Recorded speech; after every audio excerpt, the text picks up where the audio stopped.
And now I would like to introduce you Dr. Julien Zahouli from Côte d'Ivoire. So we are very happy to have you, Julien. We were concerned that you could not come, but finally you are here. Very happy to have you.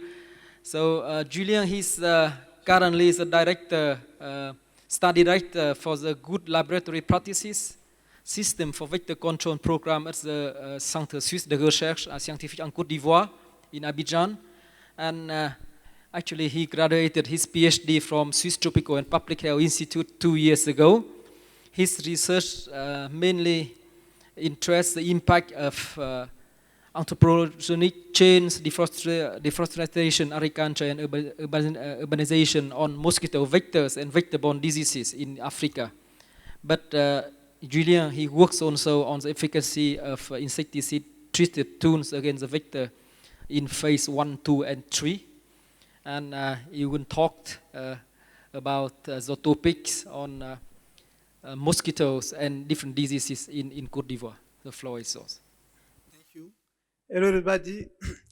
I will talk about the ecology of Anopheles mosquitoes and the transmission of malaria and lymphatic filariasis in rural and suburban setting in rice-growing area in Côte d'Ivoire. I will start my presentation with an introduction. I will describe the method, present the results, and discuss the results, and then I will conclude my presentation. Introduction, let's say that malaria is still killing more than 400,000 people per year, while lymphatic filariasis infesting more than 100 million cases in a year. And the burden of their diseases are higher in African countries, including Côte d'Ivoire. In Côte d'Ivoire, malaria and lymphatic filariasis are prevalent in rural and suburban settings located in irrigated rice fields. And the main vector are Anopheles mosquitoes, while the parasites are Plasmodium falciparum and Wuchereria bancrofti for lymphatic filariasis. In this context that we conducted our study with the aim of assessing the ecology of Anopheles mosquitoes and the transmission of Plasmodium and Wuchereria bancrofti along a rural to urban gradient in irrigated rice fields in Côte d'Ivoire. We looked at the species composition of mosquitoes, the dynamics of Anopheles gambiae. We also explored the biting and resting behavior of V vectors, and we finally look at the transmission of Plasmodium and Wuchereria bancrofti by Anopheles gambiae. We conducted our study in a rural and suburban area where we collected mosquitoes as larvae, adults, and we identified the samples.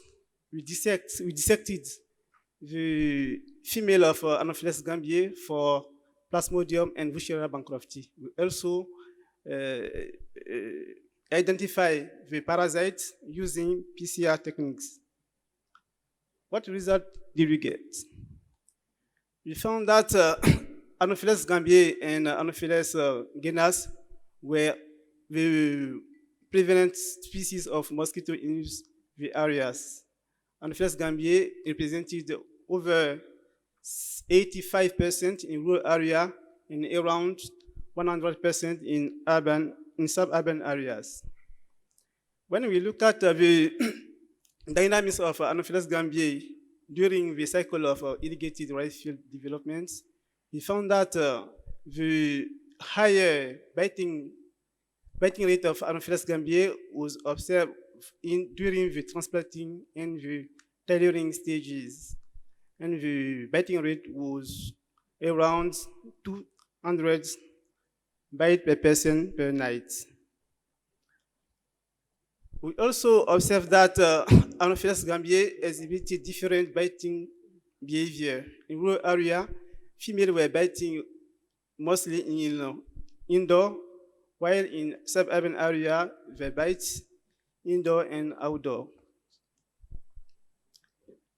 We also explored the temporal distribution of Anopheles gambiae fertility rate. We found that the parous female bite human yearly during the day, mostly between 8 and 10 p.m.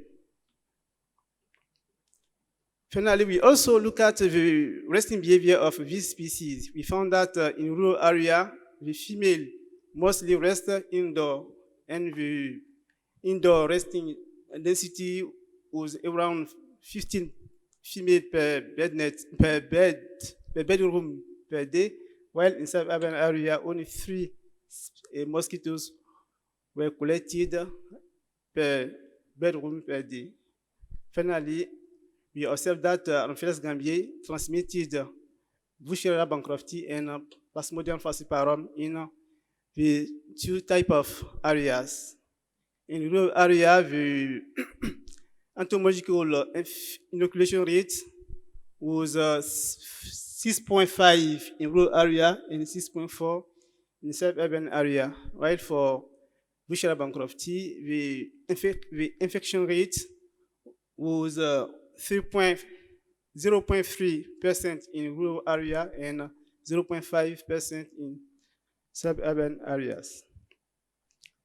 To conclude, we can say that irrigated refuge increases the density of Anopheles gambiae, while urbanization changes their behavior.